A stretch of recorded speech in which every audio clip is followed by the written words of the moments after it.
Olá, seja bem-vindo ao vídeo de número 3 do tópico 3 de algoritmos e estruturas de dados. Estamos falando sobre pilhas e filas. Eu sou o professor Daniel Guerreiro e Silva.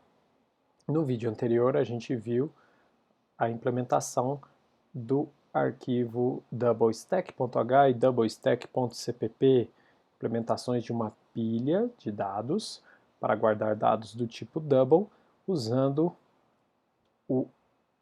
como arranjo linear desta pilha, na implementação, um array, um vetor do tipo double, que é alocado de forma dinâmica. Então, vimos como fazer essa implementação, os detalhes aí das operações de todos os métodos e as sutilezas para se verificar a inserção na pilha dentro do seu limite de tamanho de memória alocado ou a remoção de um elemento da pilha desde que haja alguma a remoção, claro, do elemento que está no topo da pilha desde que essa pilha não esteja vazia.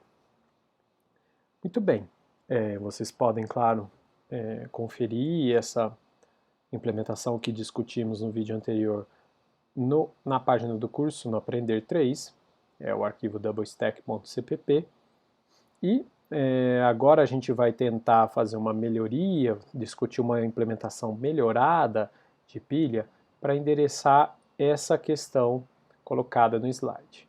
Quando a gente chega no limite de armazenamento da nossa pilha de dados, o que eu posso fazer? A primeira opção, claro, eu posso não armazenar mais nada, simplesmente, como, aliás, estávamos fazendo na implementação até então vista, no vídeo anterior, ou eu posso fazer um procedimento de realocação do conteúdo da pilha para uma nova área de memória maior. Então, eu alocaria uma nova área assim que a pilha enche e eu tenho a necessidade de inserir um novo elemento no topo daquela pilha, eu primeiro faço a alocação de uma nova área de memória maior do que a original, transfiro os elementos da pilha para essa nova área de memória e aí sim faço a inserção do novo elemento.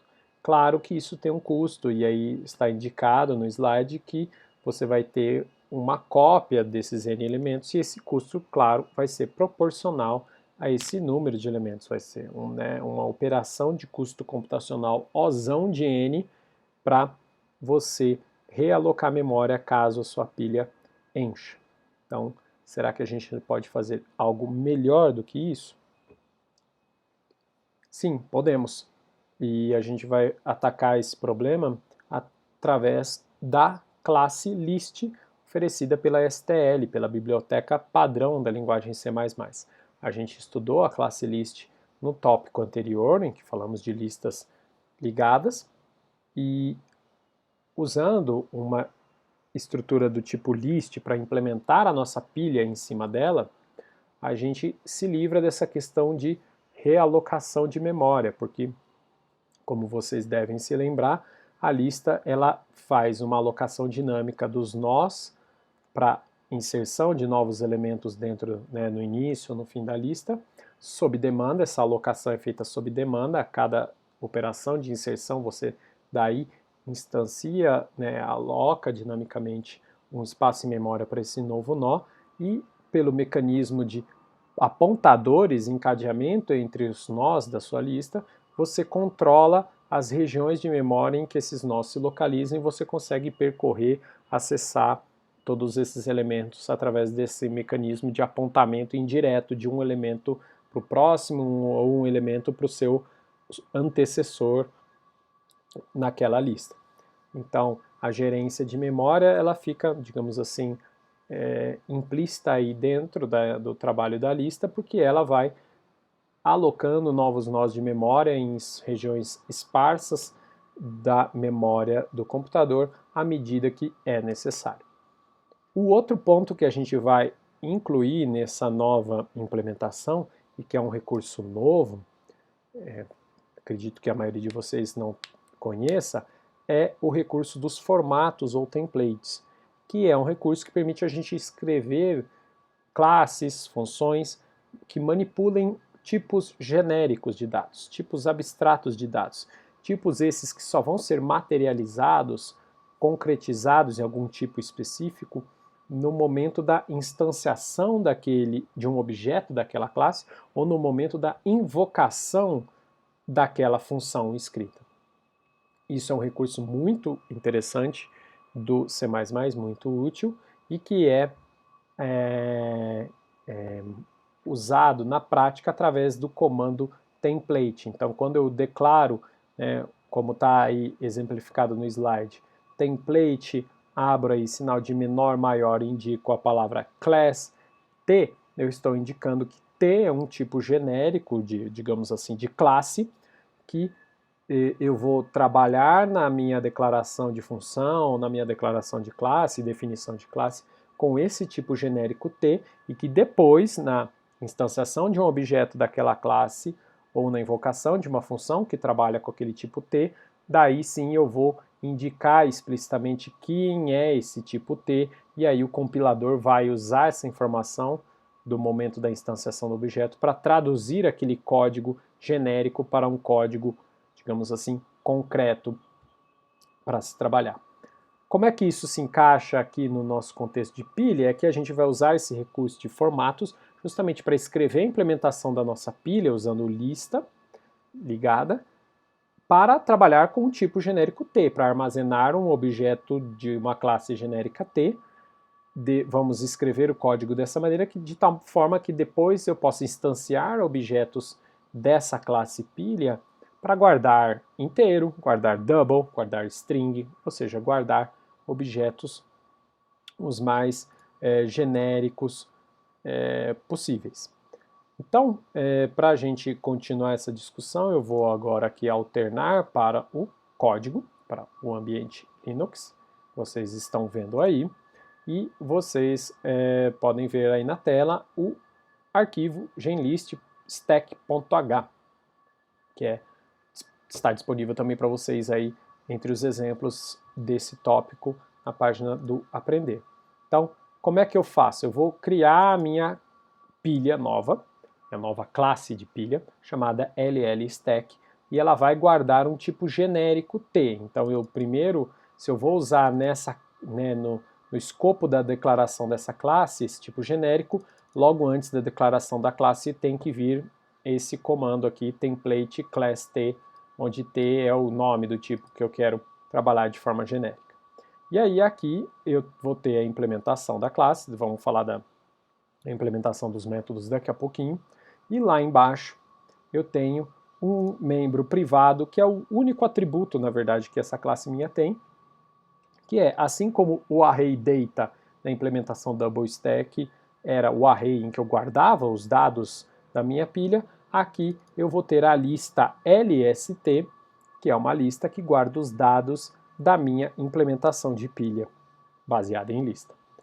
Então veja que LST é um atributo da classe list e que guarda objetos do tipo T. A classe list também é uma classe cuja implementação trabalha com tipos genéricos, então por isso que quando eu faço a instanciação de LST aqui, eu tenho que dizer que a instanciação de LST vai ser para guardar objetos do tipo T dentro deste container de classe list.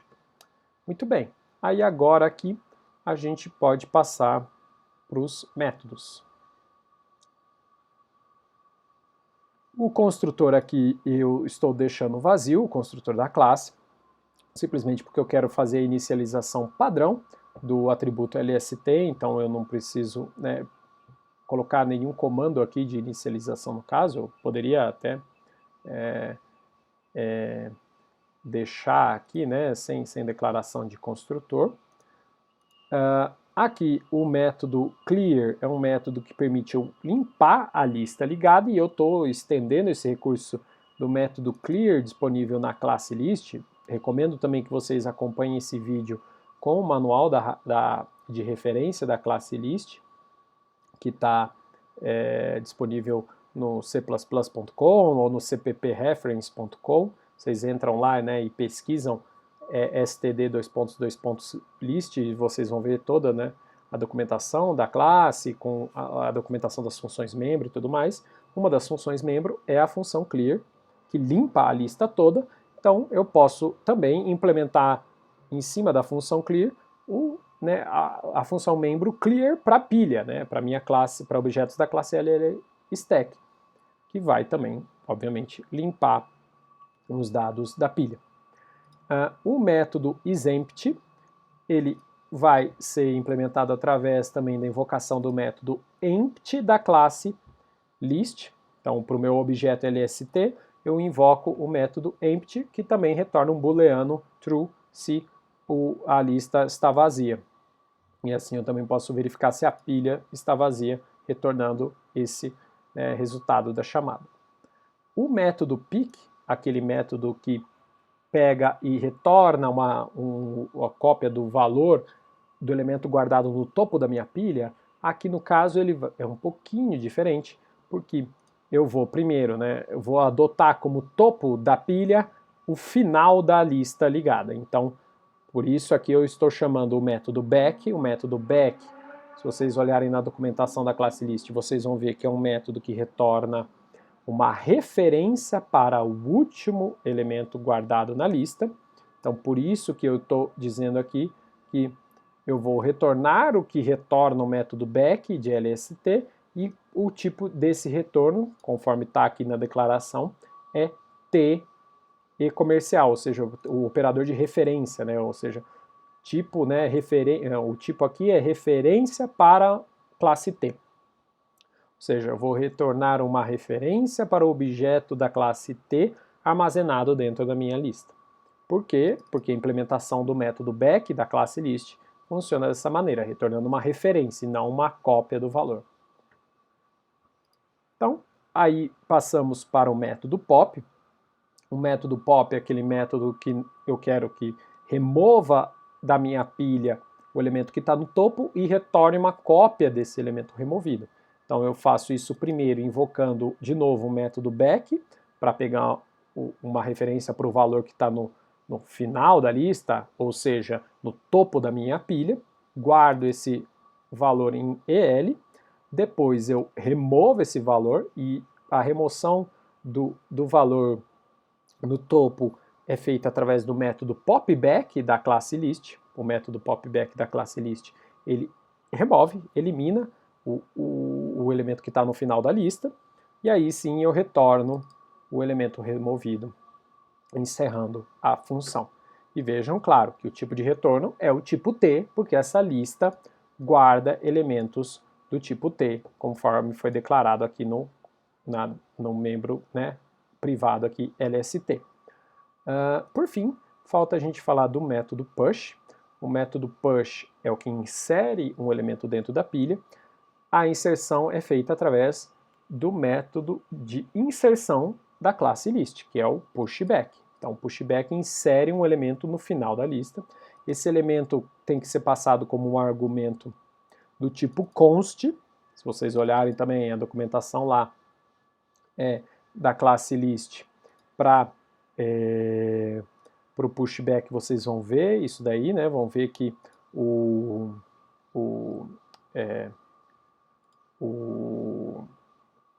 pushback recebe como parâmetro um objeto do tipo genérico, mas com o modificador const, para garantir que ele seja, não sofra nenhuma alteração, o modificador const serve para isso, para indicar que você está declarando um parâmetro ali que é somente leitura, e é passado por referência também, então por isso também aqui vocês estão vendo na linha 35 o operador de referência aqui para dizer então que EL é uma referência, o parâmetro EL é uma referência a um objeto do tipo T. Então, passagem de parâmetro por referência e não por valor.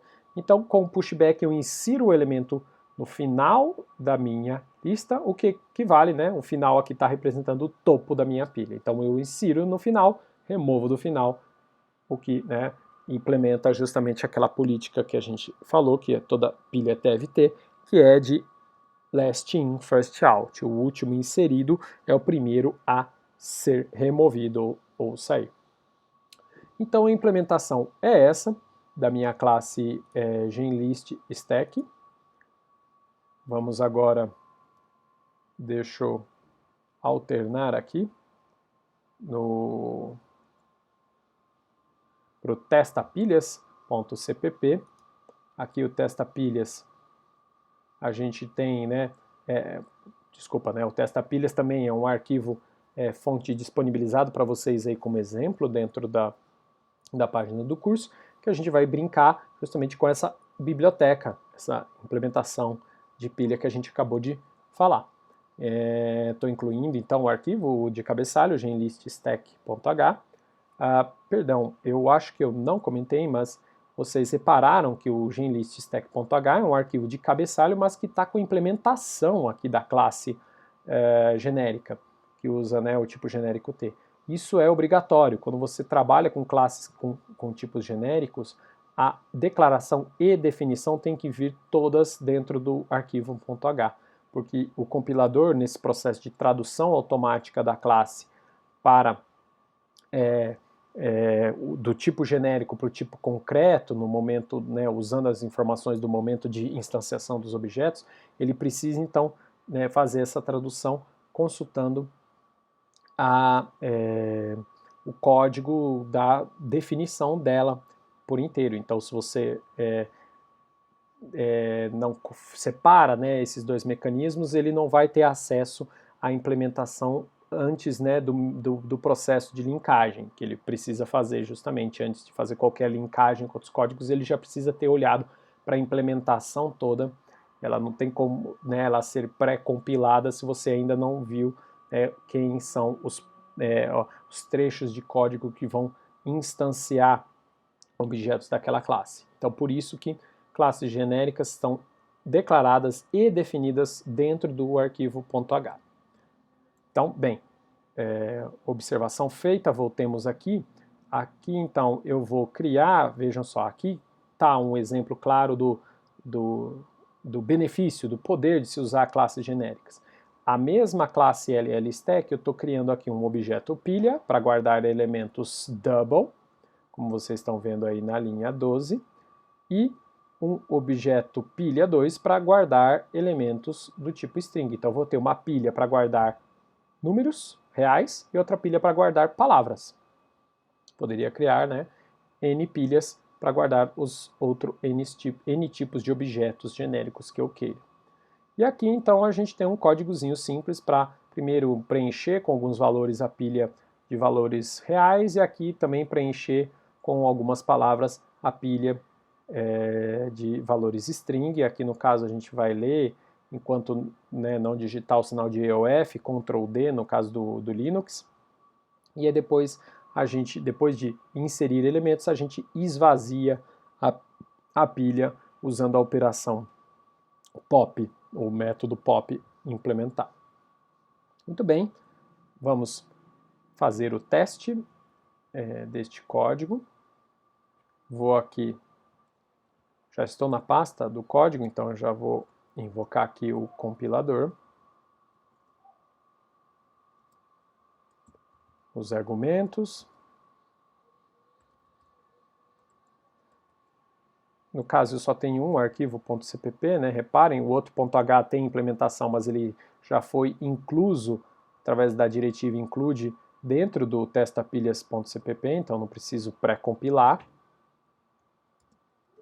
E aqui eu vou dar o nome do executável.